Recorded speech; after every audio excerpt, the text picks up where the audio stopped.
Estamos de vuelta aquí en Mesa Central, ya está con nosotros la subsecretaria de Prevención del Delito, Catherine Martorell. Subsecretaria, muy buenas tardes. Buenas tardes. Oiga, inevitable partir por el punto que hizo muy enfáticamente el ministro Mañalich en el último reporte sanitario, más allá de los números.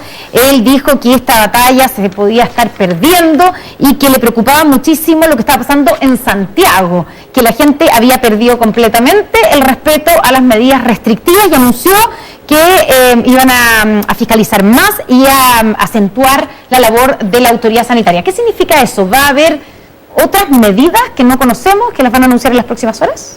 Yo creo que lo primero, y a propósito de lo que decía el ministro Mañalich, es que más allá de todo el esfuerzo que el Estado haga en fiscalizar, en aumentar sanciones, en despliegue territorial, si la gente, si las personas no entendemos que si no tenemos un cambio de actitud esta batalla la vamos a perder, o sea, eso es clave. Ya, pero eso se entiende, a juzgar por lo que dijo el ministro, se entiende con multas, se entiende con sanciones. Lamentablemente pareciera que sí, pareciera que el saber que esta es una enfermedad que ha ocasionado miles y miles de muertos en el mundo no es suficiente y por lo tanto hay que aumentar restricciones. Entonces se aumentaron ya, ahora, todas las restricciones de los permisos. Sí, vamos a hablar sobre eso. Pero da la impresión que por las palabras del ministro, por ejemplo, él dice, en el barrio Yungay hay una cantidad de gente que vive, porque hay que entender también las condiciones. Aquí la epidemia se ha trasladado al sector sur poniente de Santiago, donde la gente vive hacinada. Dice, hay grupos de inmigrantes que no quieren someterse a la cuarentena. Por ejemplo, vamos a ver a la autoridad obligando, trasladando a gente a hostales sanitarios para que realicen cuarentena. Hoy día ese proceso se ha hecho sin obligación, salvo que la persona tenga COVID positivo y no tenga capacidad de hacer, digamos, una cuarentena de aislamiento como corresponde. Pero se ha estado haciendo, no ha sido muy comunicado, pero hay muchos sectores donde existe una situación de hacinamiento en que la autoridad de salud, en conjunto con carabineros, con el apoyo de los municipios, han ido verificando la situación de cada familia y les han ido dando la oportunidad de ir a estas residencias para poder cumplir con las cuarentenas de la manera más adecuada.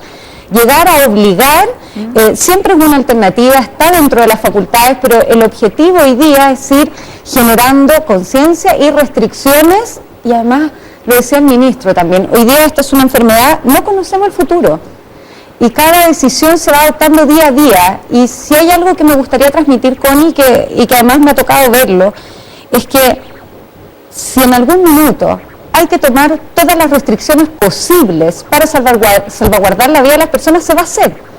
Y en ese sentido creo que si a veces hemos avanzado en liberar cuarentenas, también hay comunas que han sido liberadas de cuarentena y han vuelto a la cuarentena también, o otras que han estado durante muchísimas semanas y no se ha logrado el objetivo sanitario y por lo tanto se han mantenido. O sea, lo que quiero transmitir es, se van a tomar todas las decisiones que permitan resguardar la salud y la vida de las personas. Ya, subsecretaria, ¿cómo se entiende entonces en este contexto, cierto, donde ha habido en los últimos días un aumento explosivo de los casos? ¿Cómo se entiende que se empiece a hablar en la misma semana del retorno seguro, de la reapertura del comercio? De hecho, se abrió la Pumanqui, por nombrar un caso, pero también Mall aquí en Patronato, de la necesidad de volver a trabajar de los empleados públicos, y ahora entonces estemos preocupados porque al parecer la gente se relajó. ¿No hay una contradicción ahí? ¿Eso no confunde a la gente? O sea, a mí primero me gustaría, porque claro, si uno lo dice en simple, pareciera ser que fuera un sí o un no, un blanco o un negro, pero en la realidad esto tiene muchos matices y hay que comprenderlo desde esa mirada. Primero, cuando hablamos del retorno de los funcionarios públicos, hoy día tenemos el 90% de los funcionarios de salud trabajando. Nosotros, los que somos funcionarios públicos, trabajando, los que somos funcionarios públicos, tenemos que estar hoy día más que nunca disponibles para apoyar y colaborar en la situación que se está dando. Le voy a dar un ejemplo.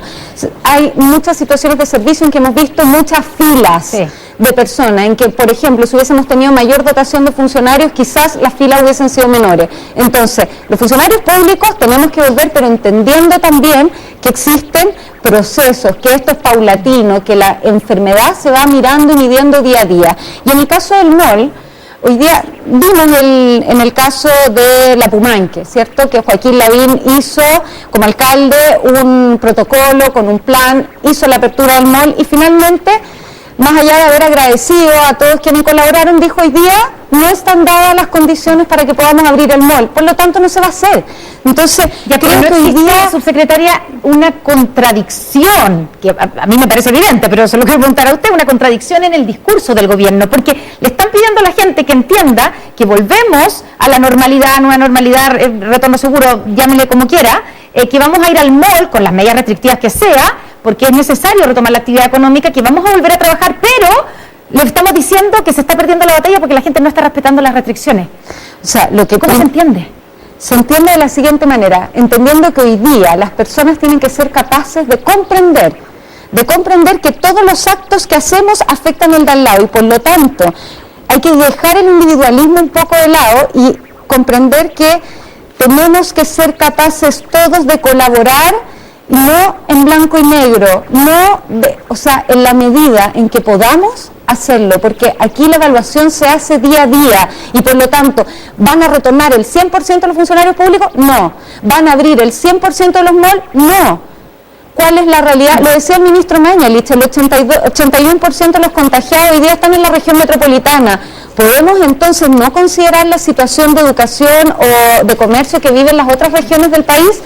Tenemos que ser capaces de entender que esto afecta a todos y por lo tanto no es blanco-negro. Ya, pero por ejemplo el ministro dijo, dentro de las cosas dijo, los locales comerciales se cierran, usen más mascarillas. Entonces podríamos entender que, en base a lo que usted dice, que en la región metropolitana, que es donde está el problema, no se van a reabrir el comercio, no se va a volver a los colegios en mayo como se había pensado y que se va a diferenciar y va a ser todo más restrictivo para la región metropolitana. La primera prioridad de todas las decisiones que ha tomado el gobierno ha sido la salud de las personas.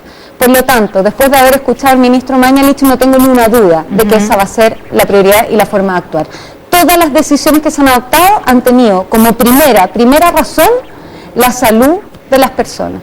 Subsecretaria, ¿cómo ha sido hasta esta hora el balance de este fin de semana largo? ¿Cierto? Porque el viernes vimos, pese a todos los llamados de la autoridad también, unos tacos kilométricos de gente saliendo hacia el sur de la capital y hay más de 800 autos, parece que fueron devueltos. Más. Ya, hasta ahora, ¿cuál es el balance? Solo en la región metropolitana se devolvieron 1.417 vehículos y quiero decir que también el taco kilométrico está dado en la fiscalización. Sí. Porque en el fondo se iba auto por auto verificando que contaran las personas con el salvoconducto para entrar o salir. O sea, no necesariamente significa que la gente es porfiada y no entiende que no hay que salir, sino que como se estaba fiscalizando cada auto se produce un taco. Exacto. Pero igual hay 1.417 autos que no entendieron. Que no entendieron y tuvieron que devolverse y tuvieron que bancarse un taco absolutamente. Y a nivel nacional son 7.552. Estoy solamente hablando de la región metropolitana. Y eso significa que hay 7.552 personas que fueron un taco, que intentaron eludir la disposición de salud, la normativa en cuanto a no poder salir de los cordones sanitarios, tuvieron que devolverse y además se les van a aplicar sanciones. Ya, ¿y ha habido a esta altura alguna información de alguien que haya ocupado un helicóptero para salir de fin de semana largo? Este fin de semana no, tenemos el caso de Semana Santa, caso que además el Ministerio del Interior se querelló, para efecto de perseguir la responsabilidad penal, porque tal como hemos dicho todo este tiempo, aquí la normativa, los cordones sanitarios son por tierra, son por aire, son para todos y todas las personas. Subsecretaria, ¿qué le dice a los vecinos de Santiago, sobre todo, y de Ñuñoa también, los que están en cuarentena, porque una parte de ambas comunas están en cuarentena, que están en la 7ª semana de cuarentena y que dicen, yo estoy respetando la cuarentena, no he salido hace 7 semanas de mi casa y miro para afuera y la gente camina, porque la descripción que hace el ministro es que en la comuna de Santiago parece que fuera día normal y que en el fondo están pagando justos por pecadores. ¿Qué le dice usted a esos vecinos? Que comprendo perfectamente su indignación, pero que nuevamente tenemos que entender que esta batalla se trabaja, se lucha, se combate todos juntos y lamentablemente por culpa de personas que no son responsables, que no comprenden el daño que están generando, estamos pagando todos justos por pecadores. Y vamos a pagar justos por pecadores, porque de esta batalla tenemos que salir todos juntos, no hay otra fórmula. Ya, pero ahí el problema es la comuna de Santiago, que la gente no está respetando la cuarentena. Si uno revisa el comportamiento de las distintas comunas, efectivamente en la comuna de Santiago, en la comuna de Ñuñoa, tenemos mayoritariamente solicitudes de permisos y de personas que salen. Hemos tenido casos de personas que piden más de 20 permisos a la semana. ¿Era legítimo hacerlo antes? Sí, pero está bien Pareciera que no, ¿cierto? Bueno, hablemos de esos permisos, ¿cierto? Usted anunció durante esta semana, hay medidas más estrictas para pedir permisos temporales. ¿Cómo ha funcionado estos primeros 3 días? Porque en el fondo empezó el viernes en la mañana. ¿Ha habido una disminución en la solicitud de permisos temporales? Tuvimos una caída del 50%, que ya es una muy buena noticia. Originalmente teníamos 300.000 permisos todos los días a nivel nacional, ¿no? Sí. Considerando todas las comunas en cuarentena, llegamos el viernes a 140.000, hoy día aumentó un poquito más, lo que es una buena noticia. Pero desde que comenzaron las cuarentenas y todos los permisos en comisaría virtual, estamos casi llegando a los 9 millones de permisos otorgados. O sea, nuevamente hay que recordar que esto es una excepción, no es la regla general. Ya, y en esa excepción voy a entrar a algunos casos particulares, ¿ya? ¿Qué pasa, por ejemplo, con la gente que está en comunas con cuarentena? No pueden ir a trabajar a otras comunas, ¿cierto? Se tienen que quedar en la suya, a no ser que sean servicios esenciales. Ya, sí. Pero pensemos en gente que no trabaja en servicios básicos. Pero ahora en el momento en que la gente está volviendo a trabajar, ya los niños están en la casa porque no hay colegio. Entonces, ¿no debiera existir cierta flexibilidad para permitir, por ejemplo, que trabajadores de casa particular, que voluntariamente quieran ir a trabajar, o cuidadores o cuidadoras puedan quedarse cuidando niños mientras sus padres tienen que ir a trabajar? Porque ¿quién lo hace si no? Bueno, primero, en el caso de las personas o profesionales que prestan colaboración en las casas y todo, empleadas de casa particular, en ese caso lo único que se ha permitido es que si ellas están disponibles a quedarse en cuarentena, no ir y volver, a quedarse en las casas en cuarentena y porque quieren hacerlo, les conviene, muchas veces no tienen otra vivienda, lo pueden hacer. Pero se tienen que quedar durante toda la cuarentena. El ir y volver, más aún en el caso y el ejemplo que dio hoy día el ministro y que lo conversábamos también de cómo se ha ido trasladando dentro de la región la enfermedad, necesitamos que la menor cantidad de gente vaya, venga o esté dentro de las casas. En el caso particular de los padres que requieren cuidadores, es algo que se va a plantear en la mesa de comité de crisis. ¿Por qué? Porque también en muchos casos son profesionales de la salud ambos. Claro. Así que es algo que se va a plantear. Pero sin embargo, quiero recordar, mañana, el día lunes, se va a plantear en la mesa, pero quisiera recordar que lo más importante acá es la restricción. No generar más libertad, porque así como estamos, no nos ha funcionado y nos hemos visto en la obligación de restringir. Subsecretaria, ¿qué ha pasado con la delincuencia en tiempos de pandemia? Porque ayer el subsecretario del Interior dijo que la pandemia ha provocado la caída de los delitos. ¿Es eso efectivo? Sí, los delitos han caído. Digamos, la consecuencia buena de la pandemia.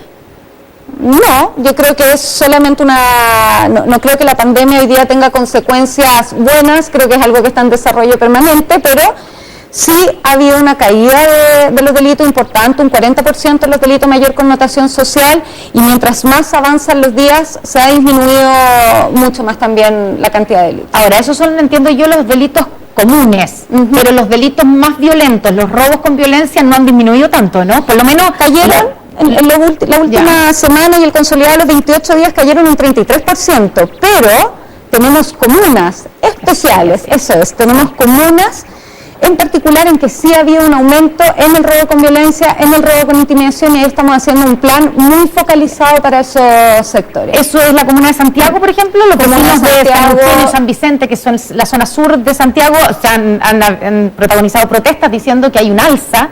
Hay un alza en Santiago. 36% de los robos violentos. Solamente robos violentos, ¿cierto? Sí. También en San Miguel, en Quilicura, en Quinta Normal, tenemos algunas comunas. Ahora, claro, probablemente el haber decretado cuarentena, por ejemplo, en la comuna de Quinta Normal, va a tener esta externalidad, que usted me decía, será la externalidad positiva o no, pero probablemente va a disminuir.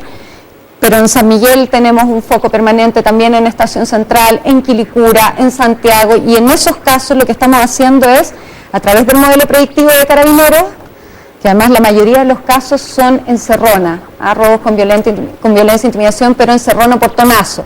Entonces estamos mejorando la presencia